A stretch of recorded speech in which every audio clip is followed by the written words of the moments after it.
बोलो श्री भागवत पुराण की जय। श्री भगवन नाम संकीर्तन की। देखो भक्ति जिसके बारे में हम सुन रहे थे, भक्ति के बारे में, देखो कितना सुंदर है। इसमें न कोई मेहनत है, इसमें कोई कष्ट है, बस नित्य है, नाचना है और प्रभु का नाम लेना है, प्रभु को पुकारना है। और भागवतम में बतलाते हैं, जिन कृष्ण को देख करके स्वयं विभेति भयम, भय भी भयभीत हो जाता है, और यदि कोई उन प्रभु का नाम लेगा, क्या कभी जिंदगी में किसी चीज से भय होगा?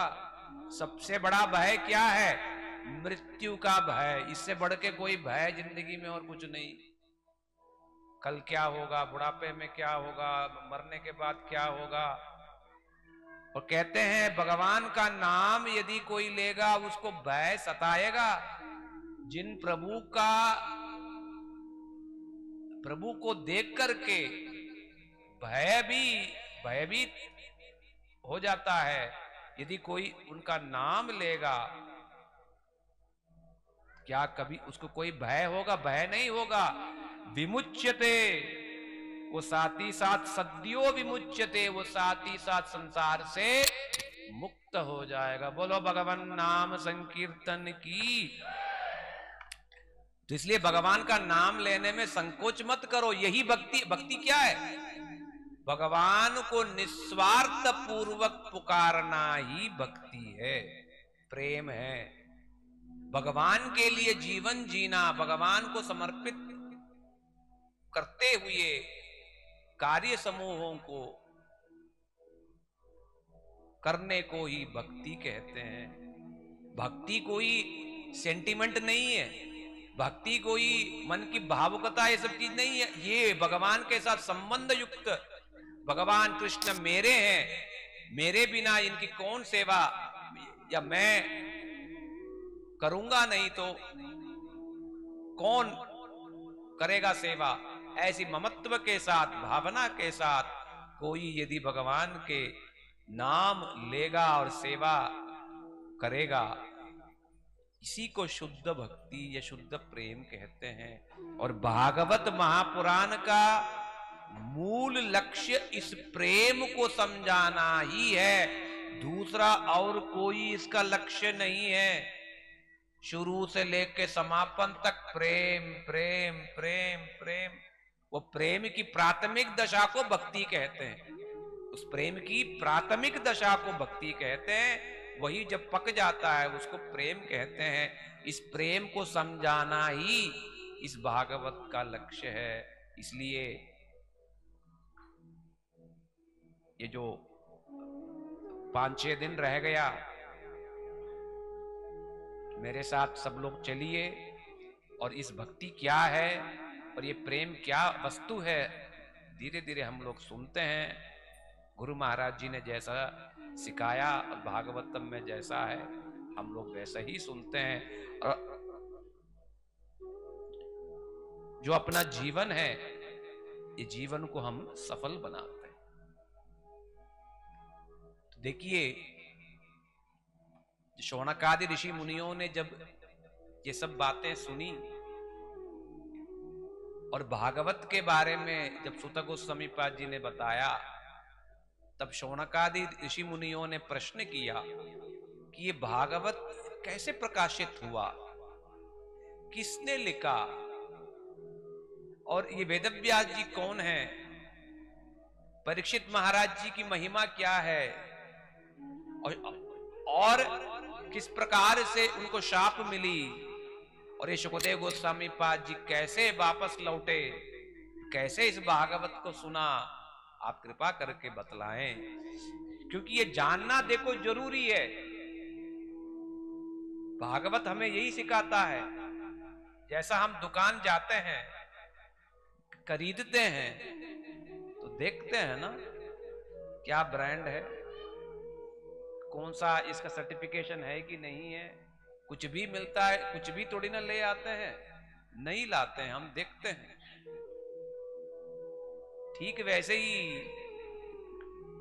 कथा है, शास्त्र है, कुछ भी है, पहले पहले तो देखना होगा किसने बोला, किसको बोला, कौन बोला, इसकी योग्यता क्या है, कौन कथा कह रहा है, वो कौन है।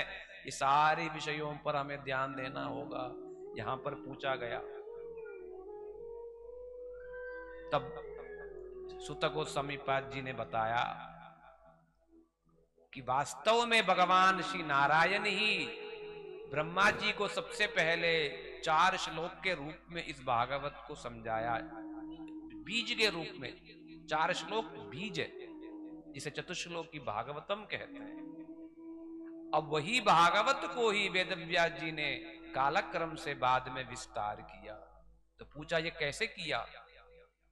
तब कहने लगे कि किसी समय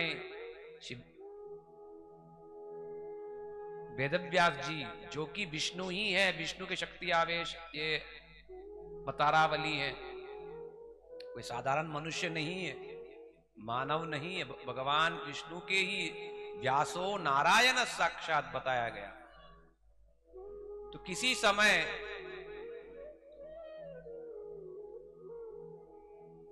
समय श्री वेदव्यास जी बद्रीनाथ में बैठे हुए थे और विचार किया। स्नान आदि के बाद बैठे हुए थे और बैठ करके उन्होंने विचार किया कि न जाने क्यों मेरा मन संतुष्ट नहीं हो रहा है, कुछ कमी कमी सी महसूस हो रही है मुझे। फिर विचार किया कि जो चीज की जरूरत थी, वेद आदि का मैंने 4 भाग किया, जो वेद नित्य है उसी वेद को ही 4 भाग किया, ऋग यजुर साम और ये अथर्ववेद 4 भाग किया। यजुर्वेद ही था पहले, फिर उसको 4 भाग किया। फिर उन वेदों को समझाने के लिए वेदांग किया, ज्योतिष निरुक्त इत्यादि चीजें, और उन वेद में कहे गए नीति नियमों के लिए धर्मशास्त्र बनाया कि मानव को जन्म से लेकर मृत्यु तक क्या करना चाहिए, वर्णाश्रम आदि जो भी कर्तव्य समूह है। तो भी वेद को समझना हुआ नहीं, तो वेद को समझाने के लिए पुराणों की रचना की, पुराणात इति पुराण, वेद की बातों को पूर्ण करता है, तो इसलिए उसका नाम पुराण है। और वेद की विस्तृत व्याख्या स्वरूप महाभारत की रचना की जिन जिन लोगों को वेदों में प्रवेश करने की योग्यता नहीं है, किंतु वेद की बात उन लोगों को भी समझाया जाए, इस कारण से महाभारत रचना की, जिसमें सबका प्रवेश है, सबका, कोई बहिष्कृत नहीं। किंतु वेदव्यास जी ने विचार किया कि सब कुछ करने के बावजूद मेरा मन न जाने क्यों संतुष्ट नहीं हो रहा है। ठीक उसी समय श्री नारद ऋषि वहां पर पहुंचे। नारद ऋषि वेदव्यास जी के गुरु हैं। नारद ऋषि से पूछा, नारद ऋषि ने पहले पूछा कि तन और मन के साथ जीवात्मा सुखी है? तो उन्होंने कहा कि सद्गुरु हैं आप सब जानते हैं, मेरा मन खिन्न है, मैं समझ नहीं पा रहा हूं किस वजह से मेरा मन खिन्न है। तब छूटते ही, तो तब छूटते ही श्री नारद ऋषि ने बताया कारण क्या है। बहुत ध्यान से सुनने वाली बात। नारद ऋषि ने बताया, भवतानुदित प्रायम यशो भगवतो अमलम ये नैवासो न तुष्येत मन्ये तद्दर्शनम किलम यथा धर्मादयश्चार्ता मुनिवर्यानुकीर्तिता न तथा वासुदेवस्य महिमा अनुवर्णिता।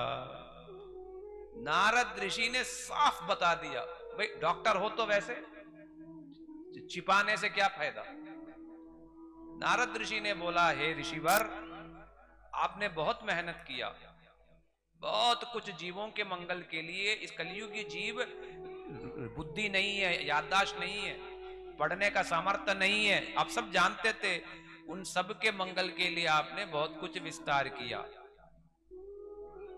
किंतु जिस प्रकार से आपने धर्मार्थ काम मोक्ष की और देवी देवताओं की आपने बखान किया है, वैसे आपने न भक्ति की और ना ही भगवान कृष्ण की महिमा को निर्मल रूप से आपने कहीं पर भी महिमा कीर्तन नहीं किया है।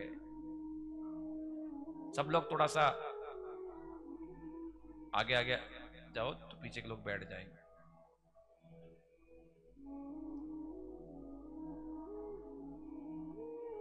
नारद ऋषि ने बतलाया कि वेदव्यास जी, आपने जगह जगह विभिन्न बातें बोली हैं,